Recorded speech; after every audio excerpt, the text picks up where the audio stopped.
We already called it Otterly AI because I was asking ChatGPT for some animal names that have great eyesight and also cute Nice. animals. As a monitoring solution, you need to have good eyesight. We started with 1,000 users in 2025.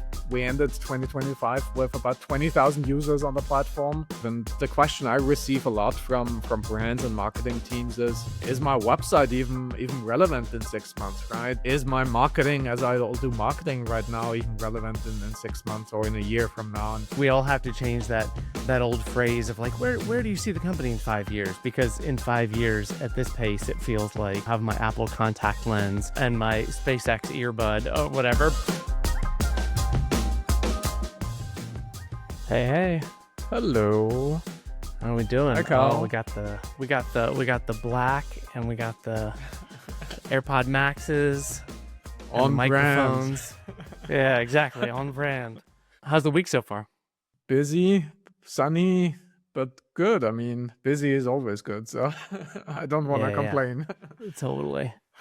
How's everything on your end? It's great. I mean, just holding on, we're moving fast and so many parts and pieces and everything's coming together. That was basically the idea for since January. We've just been basically heads down building and so now we're starting to see all the fruits of that, which is fun. So Nice. Cool. well, I'm excited. Thanks for taking the time and coming on. I want to hear all the Otterly stories. But before we sort of dive in, I think I'm interested to hear your background. Where you grew up and especially sort of the journey from pre-Otterly into entrepreneurship and sort of what led you into that path. Whether it was do you have family that did startups or started their own business, or was it really more of a thing that you just kind of had you know, uh, baked in from the beginning and things like that.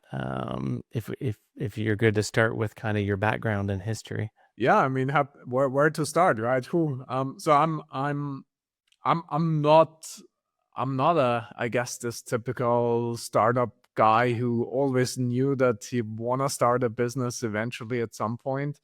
I I grew up in Austria in a, I guess, working class family. None of my close family nor my basically wider network were related to any business of any sorts. I went to typical high school, and after high school, I originally planned to study law, to be honest, and pretty much because I was kind of interested in potentially becoming a lawyer eventually. I I guess some people, some friends say that I have a helper syndrome in a way, right? So I'd like to help others, and I think this was one of the reasons that drew me closer to law and studying law. But eventually, right before my university kind of program selection started, I was like, no, actually, I'm not sure. I'm not sure if I really want to go down that route. And to be quite frank, back then, didn't really know what to do in life. I was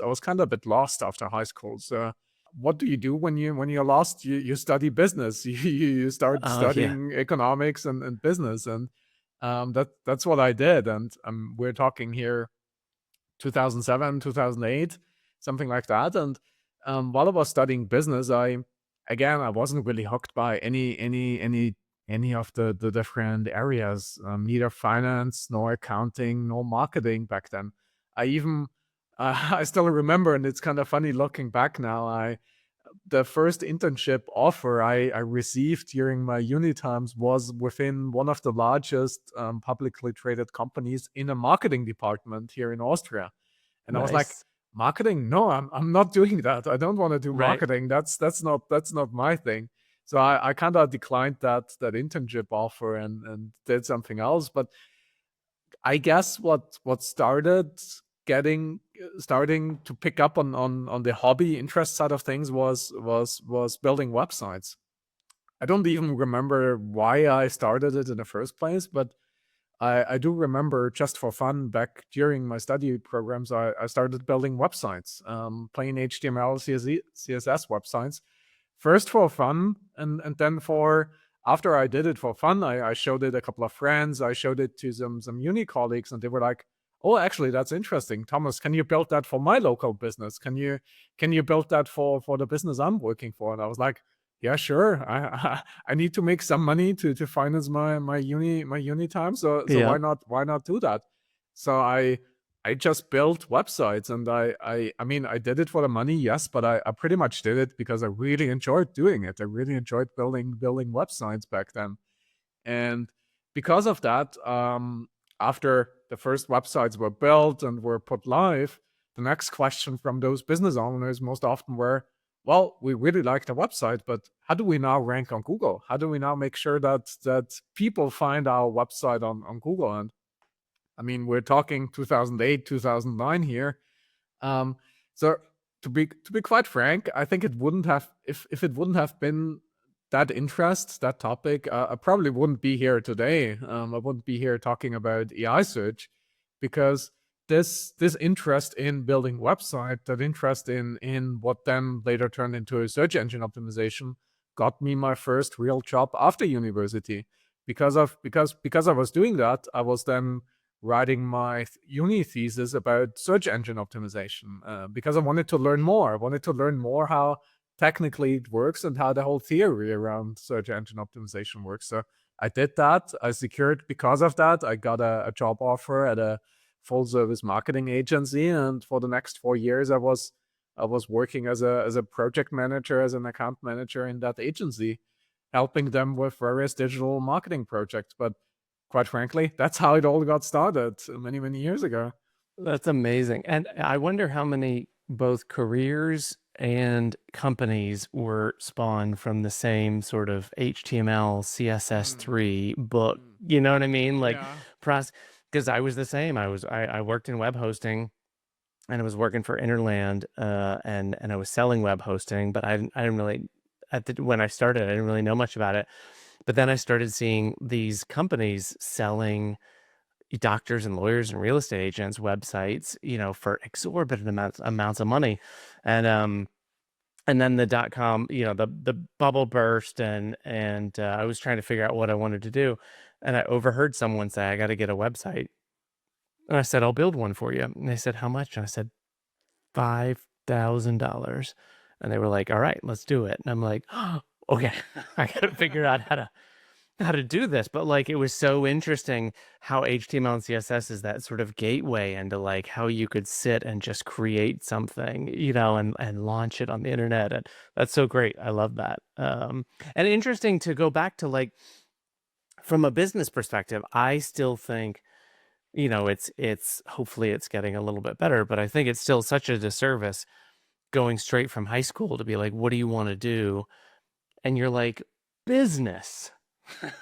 Like, there's just this concept of business, and Yeah. and people do things and make money and trade things, and then the same about like marketing or advertising, such a broad brush, and you don't have any idea of like of what that, where you could plug into that. So I love that you sort of found you found this specific niche, but then obviously you've taken it to the nth degree now. That's awesome. Yeah. Yeah. I mean, you're looking back at university, right? It's always like, well, what's the point of studying, right? And I think it's even a bigger topic these days. But I mean, obviously, there's the social aspect to it. There's the self development aspect to it. But for me, business, it was all theoretics, right? Like starting business, learning about the theory of marketing. It was quite boring, to be honest. I couldn't see myself going into a marketing career.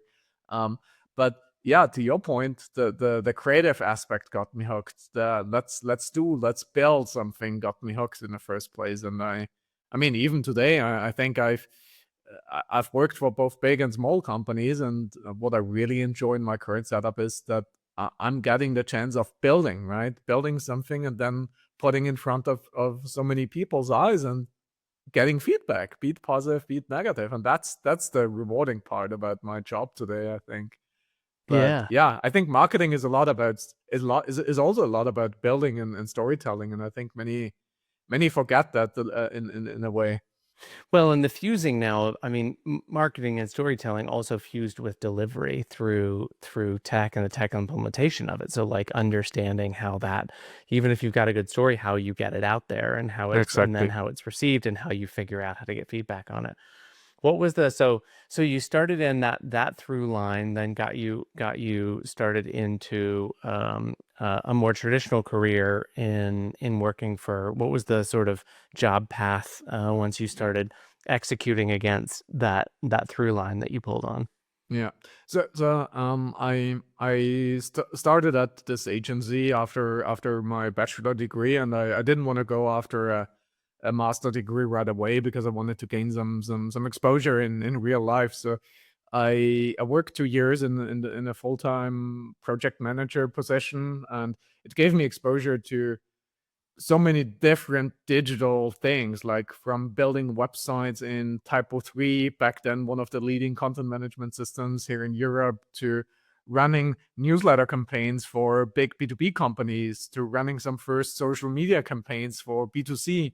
This was at a time where Facebook really and Facebook apps were a big thing. And I still remember today, like in 2010, 2011, during those first years, I was like, maybe I'm too late for the whole Facebook thingy, for the whole social media trend. Now, kind of looking back, it's super funny, right? Because you're never too late in a way. But I still remember that feeling of, well, I missed that Facebook thing by a few years. But anyway, so I did all different types of digital projects, and it was really cool because I learned so many things by working with many different industries, B2B, B2C, and different types of digital implementations. And I then started studying part time. So I decreased some work amount at the agency. I started getting more into the media side of things. So I took a class in media management, and because I did that, I ended up in Dublin for half a year or so as an exchange program. And again, it changed my perspective on what do I want to do in life. It got me at a reflection point, and when I came back from Dublin after that, I decided to quit my job and go into media. So I joined the second biggest media company here in Austria, again on the digital side of things. I This was at the time where, yeah, the New York Times and others released subscription programs, right? So how do those traditional media make money? And then first started experimenting with subscriptions and whatnot, for like digital subscriptions for the newspapers. So I helped. I was part of a team and of a project where we did that. We did that for some of the largest newspaper companies here in Austria. And again, super great learning. It got me exposed to building things at scale. Right, when you build something that's used by millions of people, there's so many implications and also complexities Yeah. around it. Um, so I did that, but I also realized quite quickly that media is rather conservative in a way, right? And I also ask myself, well, is that really the niche, the industry I want to be in long term? I was still studying on the side back then, and before finishing my university program, also decided to quit that job. Back then I was also moving in with my now wife, and we were relocating to another place. And because of that, I was opening up my job search. And to be very honest, this was the first time I got in touch with software startups. And it got me hooked because I realized that, like, those tech guys, those tech founders, they're really my people. Those are my types of people that I enjoy working with. And I I applied for one of the software startups, a PLG led, product led company called Usersnap, usersnap.com. They were basically offering user feedback for websites and products.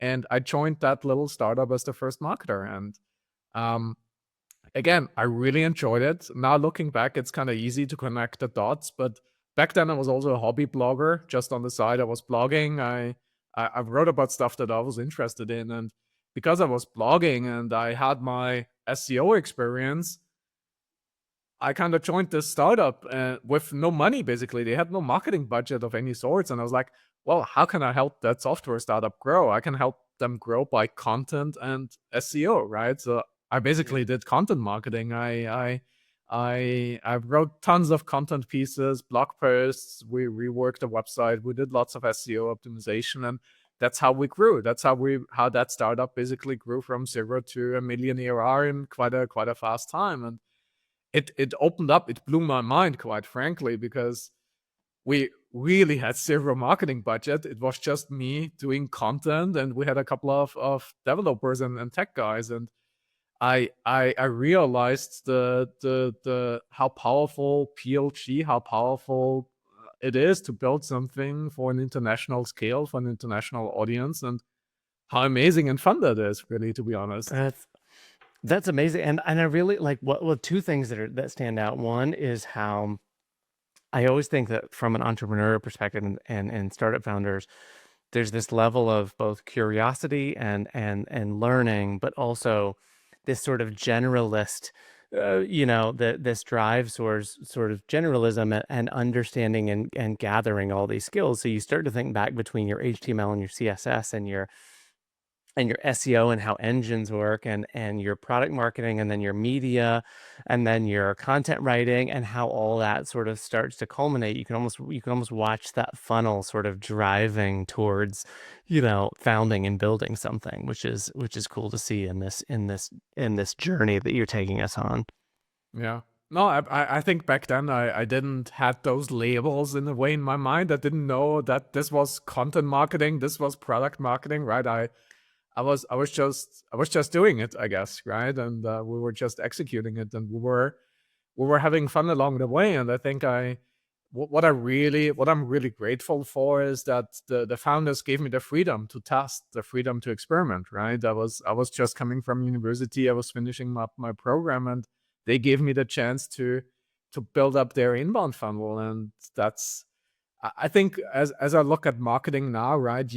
Marketing is always an investment in a way, right? Yes, it is also an ROI and revenue driver, but it's an investment up front, and you need to trust your team. You need to give your team the freedom and ideally also the budget to test and try, and yeah, see what happens. But I think I'm really grateful for that experience, because yes, for sure, it taught me a lot about content and how you can build PLG businesses on the foundation of content and SEO.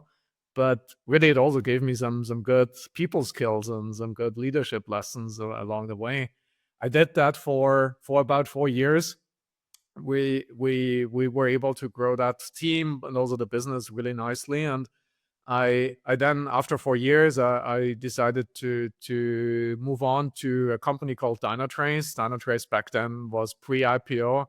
They were, I think, when I joined, there were already 1,000 people or so totally different scale than the startup I worked prior Yeah. for. And I I joined the digital marketing team, and it was it was a short period of time, but a super interesting learning, because suddenly I was exposed again to scale. We had millions of budget for Google, Google SEO, Google paid ads, LinkedIn ads, and um, 4 months into the job, my boss basically told me, well, he's going a different route. He's leaving, and I'm becoming the interim team lead for that team. So suddenly I was leading a small team who would run millions of Google ads, who would run millions of LinkedIn ads, and would have quite some big SEO budgets. And again, fantastic learning, fantastic, and I'm still very much in touch with many team members there. But um, I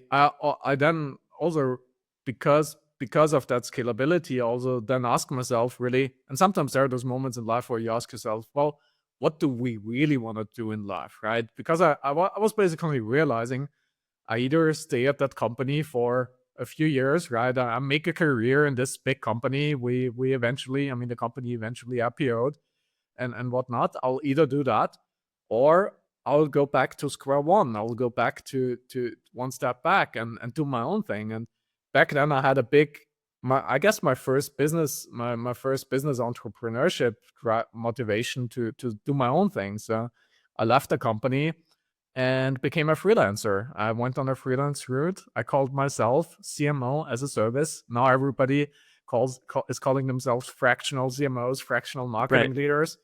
I didn't know that this was a thing back then, so I positioned myself as a CMO as a service, so as a marketing lead that you can hire for service, and I did that for a few years. So I helped different software companies here in Europe with their inbound marketing strategies, from small startups to some scale ups to some larger enterprises. And it was really fun. It gave me so much exposure to other software businesses, their marketing funnels and whatnot, and I really enjoyed doing that. I'm curious about the I think this is something that also hinders a lot of people who want to go into doing their own thing. Do you feel like what was the pull and the draw to your point about, and I'm curious about this because I think there are some people that are either built this way or some people sort of get pushed in this direction, but to you've built this sort of career and you've gotten to this place where you've taken on a team and you're over, bigger budgets for LinkedIn and Google and things like that. And to your point, you even said, I have this decision where I can sort of like keep pushing into that and stay into that for years, or I have this mental picture of basically walking down to the bottom of base camp at the bottom of the mountain and saying, I'm starting over again. And I think there's a lot of people that see that as a, well, I've gone this far and I've built this career. And I always find it fascinating when Mm. people take the other path that says, I'm going to walk all the way back down from scratch and see what I'm sort of made of to go down this other path.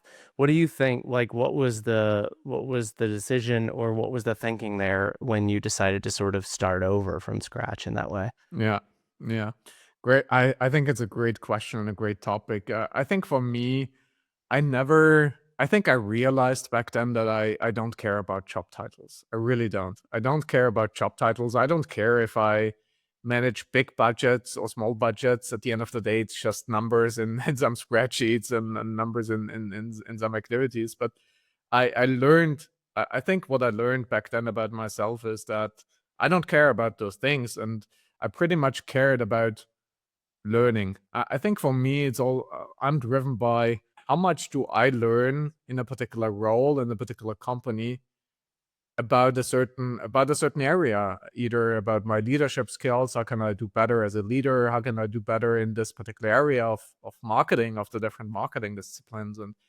I I kind of was making up this pro and con list in the sense of, do I learn more going freelance and starting from zero, or do I learn more by staying in this role and doing that for many more years? And I kind of realized that while it is maybe more riskier, I'm also, the risk reward thing is higher for me because I'm learning so much more.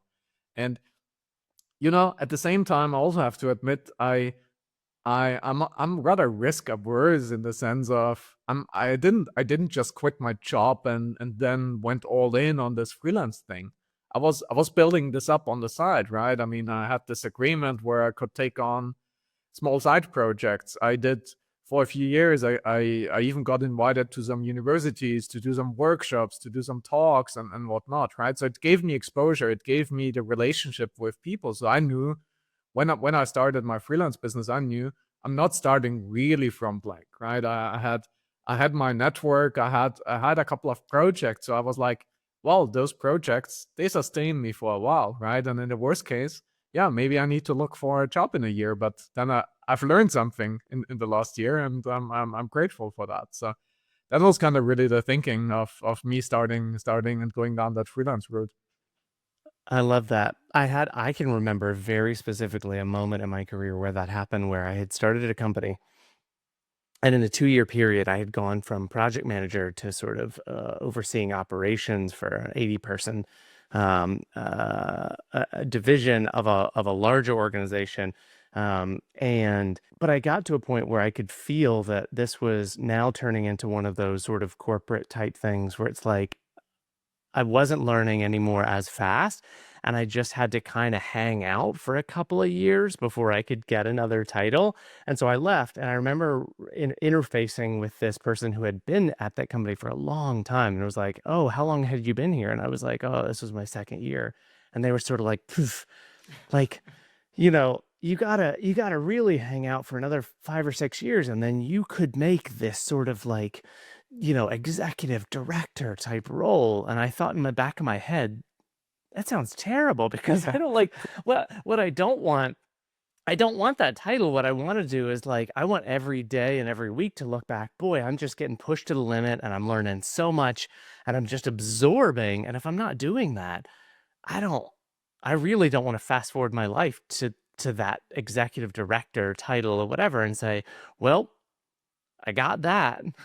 Yeah, Like, you know what I mean? Like what I want is, and so, I cherish those moments when you can almost just like drop your luggage and just leave it and walk away and then go do something else and see what you can like, gather in terms of knowledge and expertise. absolutely. So what was the so you started to walk away, you started doing sort of, now you're sort of on the entrepreneurial path of doing it yourself and doing the freelance piece. Like what sort of led into when we go to leading up to Otterly, like I love those moments where it's like you have this idea, you start exploring something, and then you start getting into like, I always love these moments of like buying a domain name and being like, you know what I mean? Like you buy a domain and you're like, oh, there's a thing I think I could do. What was the sort of piece leading up to Otterly? Yeah, totally. So I think leading up to Otterly, two things. I mean, I did the freelance thing for a few years, and I always said to myself, there are really two options. One option, I'll find an amazing company I'd love to work for full time. I'd love to go all in again, and I'm gonna do that. Or option number two, I'm gonna find this one idea that I'm gonna build myself. This one thing I'm gonna build myself.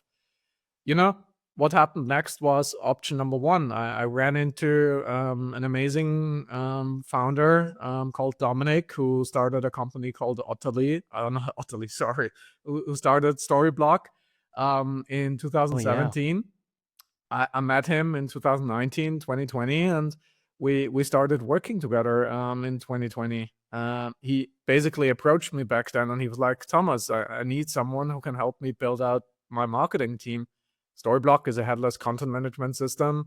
Back in 2020, it was a few people working at the business, and he was great he was brand. he was he was starting this amazing growth journey. He raised, I think they raised a seed round in 2019, and he was basically starting to invest in sales and marketing. And I I was like, yeah, Dominic, I really like you. I think we got along quite well right in the beginning. He was a super humble but super visionary founder, and we started working part time together because I was like, Dom, I'm having my own freelance thing. I don't want to give that up. So he was like, give me any work hour that you can do for us, and I'll take it. So we started working together part time in 2020, and I realized the setup and how amazing it was back then, and I joined full time in 2021 as VP marketing. We started out as a small marketing team with about two and a half people, and over the next few years, we went on this amazing growth journey. The company raised over 150 million along the way, um, from Series A, Series That's B, awesome. Series C. I left the marketing role in 2024 when we had about, I think, 30 team members on the marketing team. The whole company has grown from 20 people to 250, something like that. I think now the company is like 350 people or so. So yeah, in those 4 years, I built out inbound marketing at the business, and again, we did SEO, we did content as a content management system. Obviously, you have to do exceptionally good content marketing, right? That's what we did, and I am very grateful for that experience because it got me exposed to so many challenges and growth challenges along the ways, and I built out this amazing team of people working there in a fully remote setup. But what led to Otterly, right? I think at some point, and this was not one aha moment, right? I think it was multiple aha moments along the way as we were growing the team at Storyblock. Also the marketing budget got bigger and bigger every year, right? And we spent more and more money on Google. We spent big money on paid programs, and we had dedicated team members just doing SEO. I would have agencies in the US and in Europe helping us with our SEO strategies. So as we were so in a way obsessed with Google, I kind of realized that there's a new thing out there called ChatGPT, right? And ChatGPT launched end of 2022. Um, I wasn't paying so much attention in 2022, but throughout 2023, I started tinkering around with that thought of, well, what is really going on there? How do I know as a brand, as a company, how we appear on these new search channels? Because I kind of realized and had this theory that our consumers, our audience, which is a very technical audience, would be on ChatGPT, obviously, and they would use ChatGPT to research and do their things. I kinda asked myself that. I kinda saved it as a note, and I had this notepad with many other startups idea that eventually at one point I'm gonna start. And this was one of that. And I still remember me driving the car, listening to a podcast, and the guy on the podcast was talking about that SEO is changing and SEO is becoming a thing for ChatGPT. And I was listening to the podcast, and it hit me in that moment. It hit me because I was like, now I know how to call this thing, right? What this is. So I paused that podcast. I think I replayed it 5 times while I was in the car. That's And awesome. when afterwards I was like, I need to do something. I need to build something. So I started putting together some mock-ups. I'm not a techie, right? So I started wireframing and drawing up some ideas. I built a list of early potential customers. Basically, it was my network of marketers. So I wrote down all the marketers I know, and I was like, let me ask them if they have the same problem, the same challenge. So Hmm. before, I mean, I built a wireframe in I think Miro, and then the next thing was we built interview questionnaire for those marketers because I wanted to test my idea right before building it. I wanted to understand, is this just me thinking about this? Are other people thinking about this as well? Right. And this is just me doing that as a weekend project, really, right? So I had my full time job, but I was like, I want to explore that. I want to explore that further.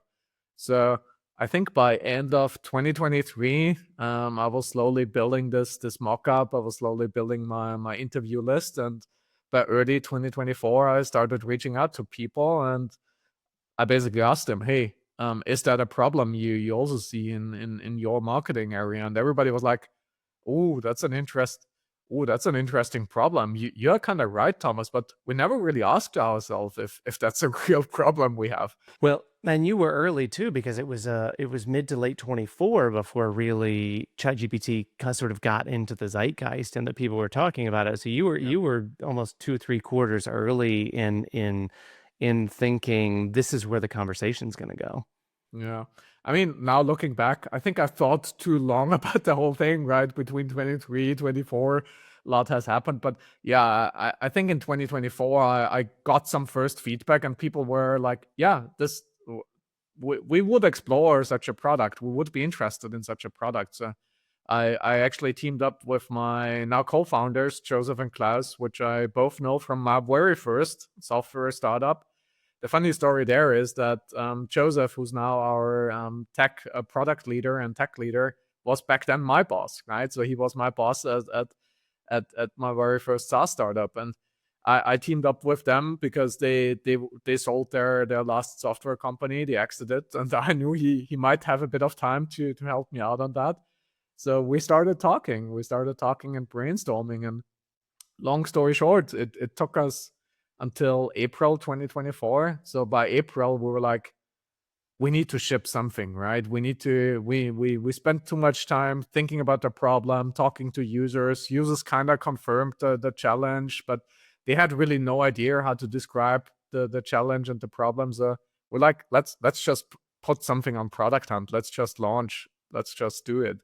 So we did that. We launched on April 30th, 2024 on Product Hunt with our first product iteration. We had no pricing. We had nothing really. We had a super scrappy product. We already called it Otterly AI because I was going to ChatGPT, asking ChatGPT for some animal names that have great eyesight and also cute Nice. animals. as a monitoring solution, you Yeah. need to have good eyesight. So that's the whole story on Otterly and why we named it after that. But then we put it on Product Hunt. We to your point, the domain Otterly AI was still available. We took that and we launched it on Product Hunt. And the nice part about that is we got, I think we got 200 signups in the first day, and throughout the whole week we got about 400 people signing up for it. And we're like, oh wow, now we have real people on our product using it. No pricing, it didn't really work, but we got so much feedback and kind of the first validation. So we were like, oh, okay, that's a sign. That's we should stay with the product, with the idea. But since I had a full time job, we didn't a whole lot didn't happen. So we just were in maintenance mode until October really. By October 24, I left my marketing role at Storyblock. I also hit pause on life a bit. We spent 3 weeks in Italy, did nothing really. And after I came back, I was motivated again to basically build and do stuff in 2024. I mean, now looking back, it's crazy what happened over the last couple of years. But in 2024, end of 24, actually, ChatGPT introduced web search, right? So the whole web search kind of thing only came end of 24.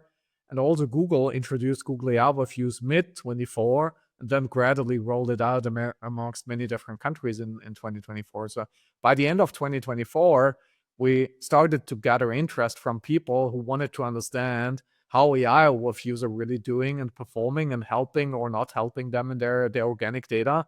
Back then, people were seeing already some first decline of organic traffic for some search queries as Google was pushing for AI overviews.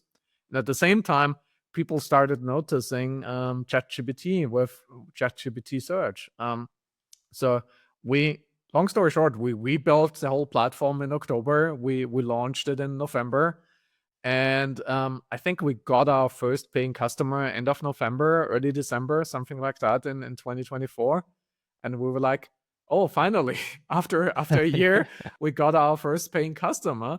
Yep. But I think the more incredible thing that happened is we scaled to 1,000 users by the end of December on the platform, and TechCrunch covered us. And we got a nice piece on the whole thing by, I think, right before Christmas 2024. TechCrunch published an article about Otterly AI and the whole topic. So yeah, we kind of started the new year with this. Again, I mentioned this earlier, I'm rather risk averse in a way, right? So I was looking for those signals. I was looking Yep. for those market feedback for first paying customers.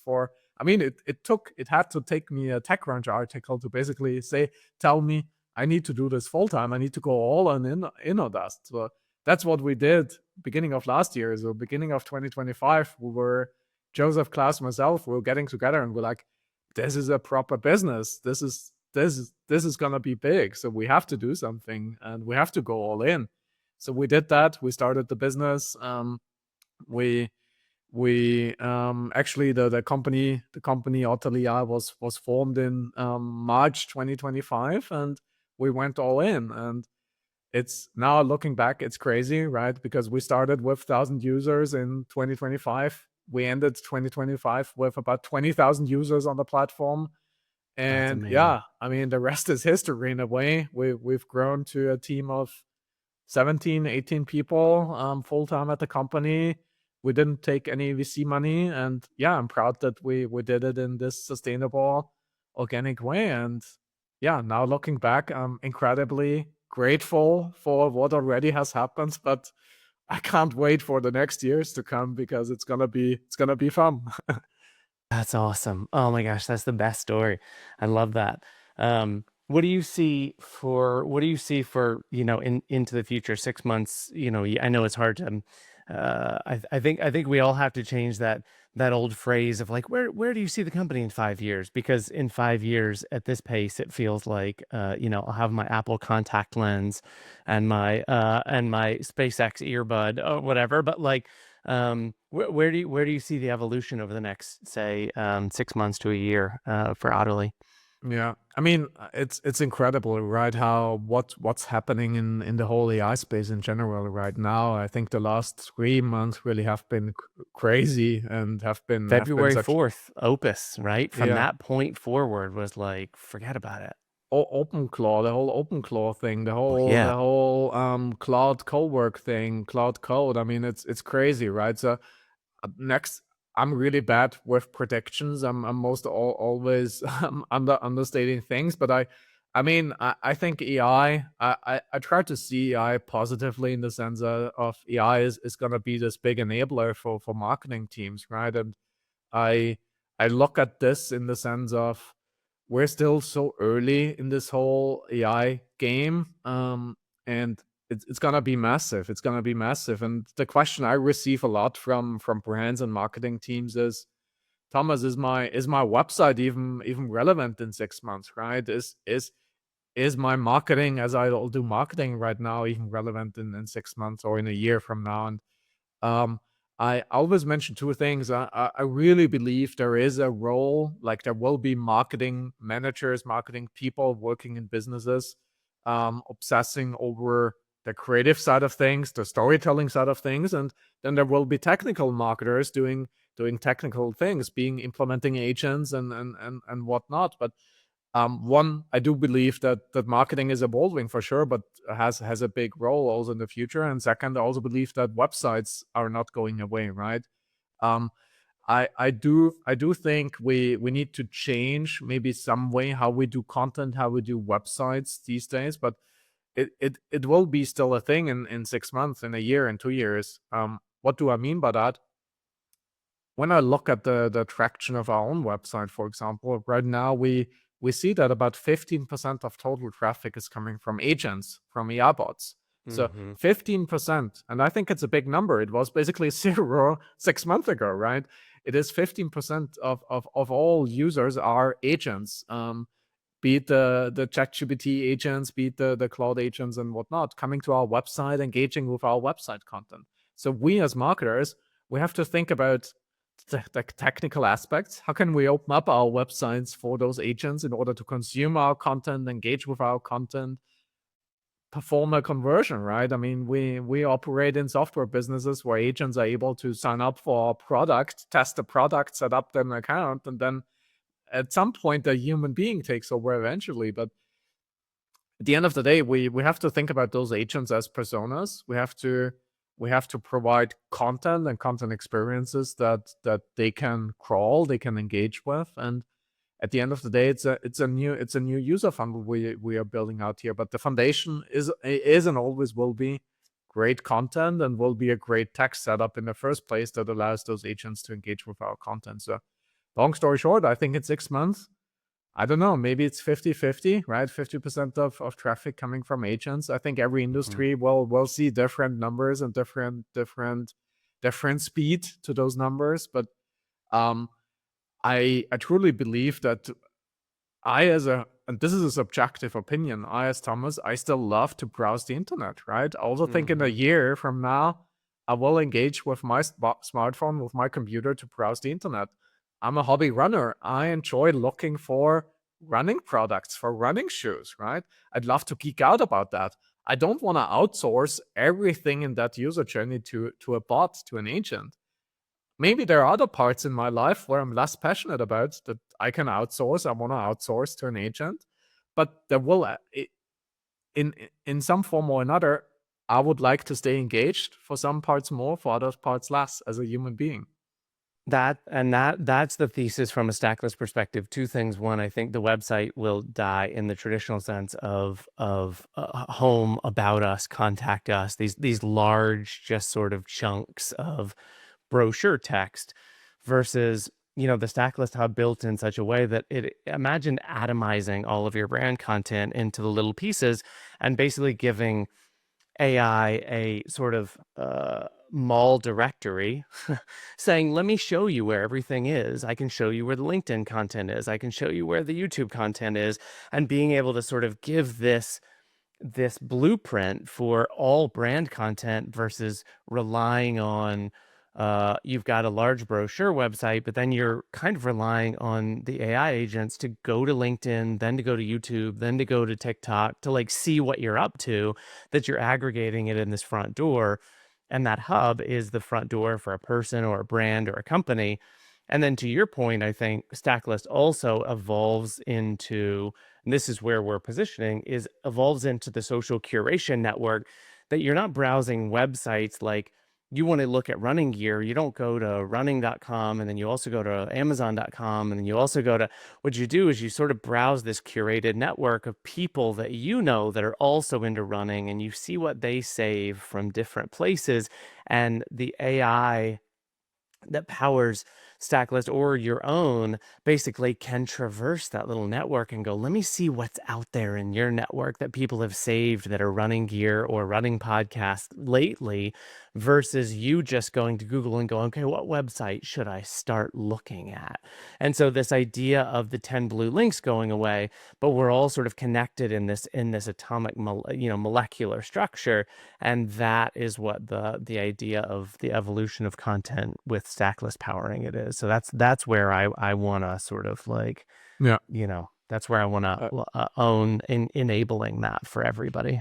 yeah. I love it. I think it's like co- composable content blocks, right? You wanna make sure that you support the discovery process of your consumers, of your users, right? And we would like to get inspired. Maybe we're at the stage where we'd like to get inspired. We'd like to gather information, and at some point we're as consumers in a stage of comparing running shoe products, right? And finding the best ones. I think, But not just on TikTok or not just on yeah, yeah, Instagram. It's it's basically it's content aggregated from anywhere, which exactly, then exactly, really lets you yeah, sort of traverse the internet versus like you yeah. having to bounce around 8 or 10 different platform ecosystems to see what you can find. Yeah. I love that thinking, because as marketers, we've been always thinking about funnels, right? The marketing funnel, the website funnel. But the reality is that's not how a user journey works, right? In most businesses, there are, both in B2B and B2C, so many different touch points where people jump between channels, they jump between discovery, they jump between content platforms, social media channels, YouTube, whatnot, right? And it's never linear, right? So at the end of the day, I'm a believer that we as brands, we just need to provide an open door, right? An open door policy where people come in and they can discover content, they just can discover products, and we just need to make sure that our products, our content is discoverable, be it with Stacklist or And our websites or any discoverable and form. not fragmented. You think Yeah, about how it is now. If you would like to find out more about our brand, feel free to look at us on our website or our Substack or our LinkedIn or a TikTok or our YouTube or our Instagram. I'm basically like, here's 12 channels, just browse them as you wish. Versus sort of having this like, hey, here's us and let us help you sort of see the best based on what it is that you want to get into. So absolutely. um, well, this is amazing. Thank you. I love hearing the story of, I love nonlinear paths, but also what's interesting is that when you really listen to the story that you told us, the sort of there are those through lines that always kept bringing you back into. It's almost like you went out and you learned some stuff, and then you came back into this sort of flow, and then you went out and you learned some stuff, and you came back into the flow, and then you took all of that, and it just felt like it was such a the right moment, especially when ChatGPT hit, and it wasn't right moment, right time. That was the whole process of you essentially gathering everything you needed for that moment. I think so, right? And I'm very grateful. It was good. It was really good timing. It was a good moment. But I also learned you can't. How do you say, you can't overforce things, right? So it also, luck has to fall on you in some way. And I think the timing has been. I mean, I loved the space. I was eager and very much working in that space for years. But in some way, luck also plays into that. And I'm happy that it played out the way it played out, but I'm also trying to always think about the things I can control, and obviously I can control the knowledge I gain in a particular space. I can control my network, the people I want to engage with, and I want to connect maybe more with in the future. But I can't. I can't control external factors such as market or such as timing in a way, right? Yeah. Amazing. Well, thank you again for the time. This was so great. Yeah, thanks so much for the chat.